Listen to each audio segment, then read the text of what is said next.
ஐயாமார்களே, அம்மா தமிழ்நாடு இந்தியால தான் இருக்கு. தமிழ்நாடு இந்தியாவுடைய ஒரு பகுதி. தமிழ்நாட்டுக்குன்னு சொல்லி, தமிழுக்குன்னு சொல்லி ஒரு பெருமை வந்தா, அது இந்திய நாட்டுடைய பெருமைன்னு சொல்ல வேண்டியிருக்கு. வேற என்ன சொல்ல வேண்டியிருக்கு? இந்த சிவகலை முடிவு பார்த்தோன்னா, ராகுல் காந்தி உடனடியாக ஒரு அறிக்கை விடுத்தார். இந்தியாவின் ஒரு பகுதியான தமிழ்நாட்டில் ஆதி நாகரிகம் இருந்தது. இரும்பின் பயன்பாடு முதலாக இருந்தது என்ற கண்டுபிடிப்பு நம் அனைவருக்கும் மகிழ்ச்சியை தருவது. இப்படித்தான் பார்க்கணும். இந்த நாடு யார் யாரெல்லாம் சேர்ந்து இந்த நாட்டின் தாயின் மணிக்கொடியை பாராட்டுவாங்க, போற்றி புகழ்வாங்க, பாதுகாப்பாங்க அப்படின்னு சொல்லி பாரதியார் ரொம்ப அழகா சொல்லியிருக்காரு.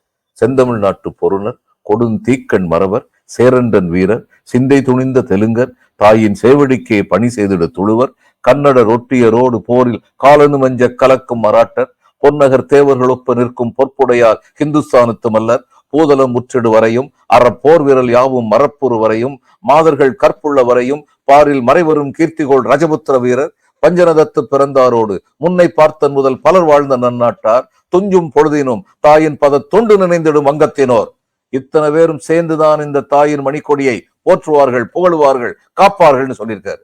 இவங்க அத்தனை பேரும் இந்திய நாட்டின் அங்கங்கள். அத்தனை பேருக்கு உரிய பெருமையை கொடுக்கணும். கொடுக்க தெரியாதவங்களா இருக்காங்க. நம்முடைய துரதிருஷ்டம். இதுக்கு மேல என்ன சொல்ல முடியும்?